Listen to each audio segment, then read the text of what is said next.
On Thursday morning, July 31st, 2025, Southern California woke to an unsettling start. As the sun rose over the city, the ground began to tremble, rousing people from their sleep and sending a ripple of anxiety through the region. What residents felt was a series of small earthquakes, known as a swarm, with the epicenter located in San Bernardino County. These weren't isolated incidents, but a rapid succession of tremors that made the morning feel anything but ordinary. For towns like Rialto and Muscoy, the shaking was especially intense. People stepped outside, some still in pajamas, exchanging worried glances and checking on neighbors. It was a stark reminder that the land beneath us is always in motion, even when we least expect it. The day had started like any other, but the sudden jolt quickly became the main topic of conversation. Social media lit up with posts and videos, as people shared their experiences and tried to make sense of what had just happened. This wasn't just a single quake, but a cluster of smaller ones, what scientists refer to as a swarm. Seismologists at local monitoring stations watched their screens closely, tracking each tremor as it occurred and analyzing the patterns. The largest quake in the swarm registered a magnitude 4.3. While considered light by geological standards, it was strong enough to be felt by millions across the region, from city centers to quiet suburbs.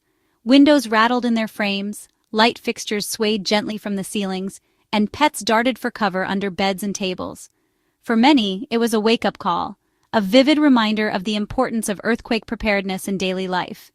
The USGS quickly confirmed the event, issuing an official statement. Yes, Southern California, that was an earthquake. Their rapid response helped reassure the public and provided crucial information about the ongoing swarm. California is earthquake country, a vast landscape crisscrossed by fault lines, where the ground is a puzzle of giant rock pieces constantly pushing and grinding against each other. These forces shape the land and the lives of everyone who calls it home. Over time, pressure builds deep underground until it's suddenly released as an earthquake. Sometimes it's a single jolt. Other times, like today, it's a series of smaller quakes that keep everyone on edge. For longtime residents, these tremors are a familiar part of life, a reminder of nature's power. But for newcomers, the experience can be startling, even frightening, as they realize just how dynamic the ground beneath them can be. The morning's events underscored the need for everyone to be prepared. Families checked their emergency kits, reviewed safety plans, and practiced earthquake drills, knowing that a bigger quake could strike at any time. The ground beneath us is never truly still. Even when all seems calm, subtle shifts and tiny cracks remind us that change is always happening just out of sight. Every tremor, no matter how small, is a reminder of the dynamic world we live in and the importance of staying ready for whatever comes next. The swarm didn't start with the biggest quake. At 8:34 a.m., a magnitude 3.0 tremor quietly signaled something was stirring underground. 10 minutes later, a 2.8 foreshock followed. At 9:32 a.m., the main event hit, a magnitude 4.3 quake, shallow and just northwest of Rialto. Shallow quakes like this feel stronger because the energy has less ground to travel. Aftershocks came quickly, at least 4, including a 3.1 rattling nerves but causing little damage. This sequence, foreshocks, main shock, aftershocks, is classic earthquake behavior. Caltech scientists traced the swarm to the Fontana seismicity lineation near the San Jacinto Fault, part of the larger San Andreas system. Each event helps scientists understand how these faults work and what to expect in the future. The Earth settles, but the data keeps coming. Every quake is a clue in the ongoing puzzle of California's seismic story. Understanding the timeline helps us prepare for what might come next. The 4.3 quake's shaking rippled far beyond Rialto and Muscoy. People across Los Angeles, Orange, and Riverside counties felt it, millions sharing the same jolt. Closer to the epicenter, it was sharp. Farther away, a rolling motion. Reports came from as far as Ridgecrest, San Diego, Oxnard, and Twentynine Palms. Earthquake waves travel through Southern California's complex geology, reaching wide areas. Thankfully, there were no reports of serious damage or injuries, just fallen items and startled nerves. Emergency services checked for problems but found none. The USGS's Did You Feel It program collected thousands of reports, helping scientists map the shaking's intensity. These maps are vital for improving building codes and community safety. California's earthquakes are no accident. They're the result of its unique position on the boundary of two massive tectonic plates, the Pacific Plate and the North American Plate. This collision zone is one of the most geologically active places on Earth, and it's the reason why the ground beneath California is always on the move. These plates don't just sit still. They're constantly grinding, sliding, and jostling past each other. Over time, this movement builds up immense stress deep underground. When that stress finally overcomes the friction holding the plates in place, it's released in a sudden burst of energy, an earthquake. This process is ongoing, invisible, and unstoppable. The San Andreas Fault is the most famous of California's faults, stretching over 800 miles from the Salton Sea in the south to Cape Mendocino in the north. But it's just one of thousands of faults that crisscross the state, each with the potential to unleash powerful quakes. The recent swarm near the San Jacinto Fault is a stark reminder that earthquake risk isn't limited to just one fault line. Activity can happen almost anywhere in California, and new faults are still being discovered. Most earthquakes are so small that only sensitive instruments can detect them. But every year, several hundred quakes in California reach magnitude 3.0 or higher, enough to be felt by people nearby and sometimes cause minor damage. Of those, about 15 to 20 are magnitude 4.0 or greater, which can rattle nerves, shake buildings, and serve as a wake-up call for preparedness. Larger quakes, though less frequent, have the potential to reshape entire communities. Only Alaska experiences more earthquakes than California, thanks to its own dramatic tectonic boundaries. But California's dense population and infrastructure make its quakes especially impactful. Living in California means accepting earthquakes as a fact of life.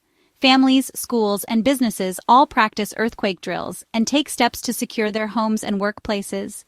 The constant movement beneath our feet has shaped California's dramatic landscape, its mountains, valleys, and coastline, and continues to shape the risks we face today.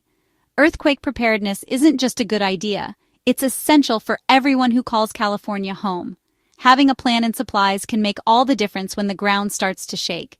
Every tremor, no matter how small, is a reminder to stay ready and not take safety for granted.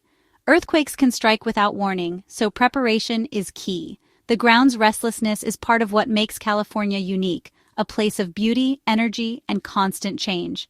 By understanding the science behind earthquakes, we can better prepare, adapt, and live safely in earthquake country, embracing both the risks and the rewards of life in California. Earthquakes release energy as seismic waves. P waves arrive first, fast and sharp, followed by slower, stronger S waves that cause most of the shaking. Early warning systems use the seconds between these waves to alert people.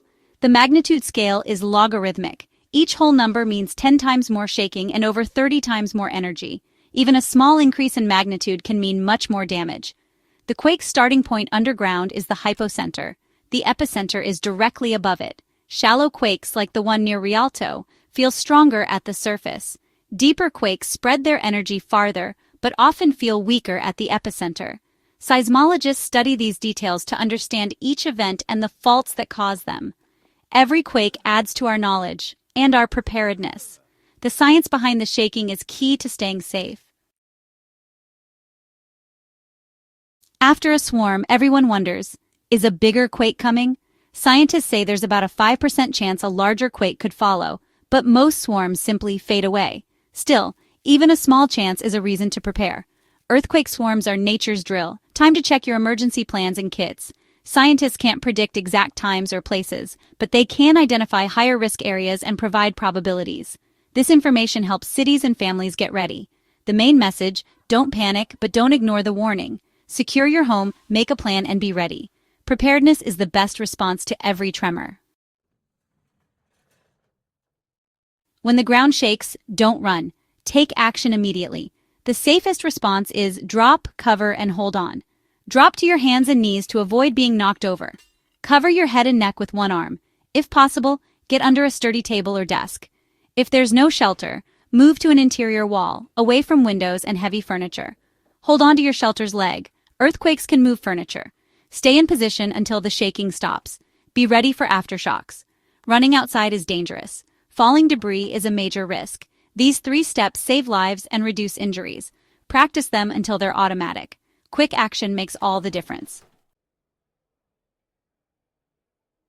Let's break down the essential steps of drop, cover, and hold on, and see how you can use them in different situations to protect yourself and those around you during an earthquake. If you're indoors when the shaking starts, immediately drop to your hands and knees. This position keeps you from being knocked over and allows you to crawl to safety if needed. It's the safest way to stay balanced and ready to move quickly if your surroundings change. Next, cover your head and neck with your arms. If you can, get under sturdy furniture like a desk or table to shield yourself from falling objects. If there's nothing nearby, move against an interior wall, away from windows, and use your arms to protect your head and neck from debris. Always stay clear of windows, mirrors, glass doors, and tall, heavy objects like bookcases or cabinets that could tip over or shatter during the shaking. Hold on tightly to your shelter, such as the leg of a table or desk. Earthquakes can cause even heavy furniture to move, so gripping it firmly helps keep your cover in place and protects you from being exposed to falling objects. Don't run outside while the ground is shaking. The area just outside buildings is one of the most dangerous places due to falling glass, bricks, or other debris. Stay inside and stay put until the shaking stops. If you're outdoors, quickly move to an open area away from buildings, streetlights, trees, and utility wires. Once you're in a safe spot, drop to the ground and stay there until the shaking ends. This reduces your risk of being hit by falling objects. If you're in a car, pull over to a safe spot away from overpasses, bridges, and power lines. Stay inside your vehicle with your seatbelt fastened until the shaking stops. Avoid stopping under anything that could collapse. After the shaking, be extremely cautious. Watch out for hazards like broken glass, fallen power lines, and damaged bridges or ramps. Only move if it's safe, and listen for emergency instructions. These steps are important no matter where you are, at home, at work, at school, or traveling. Earthquakes can strike without warning, so knowing what to do in every setting is crucial. Practicing these actions regularly helps build muscle memory, so you'll react quickly and calmly when it matters most. Take time to review your earthquake safety plan with your family, friends, or co-workers. Teaching others what to do can help keep everyone safe. Earthquakes can happen at any time, day or night. Being prepared and knowing these steps means you'll be ready to protect yourself and those around you, wherever you are. The San Bernardino swarm was light, but its message was clear. Earthquakes are part of life here. We can't predict or prevent them, but we can prepare. Make a plan with your family. Know where to meet and what to do. Build an emergency kit with water, food, and medical supplies. Secure heavy furniture and move dangerous items to safer spots. Practice earthquake drills so your response is automatic. Preparation is about confidence, not fear. The earth will keep moving, so must we, in our readiness. Every small step makes a difference. The ground shook and we listened. Now is the time to act, so we're ready for whatever comes next.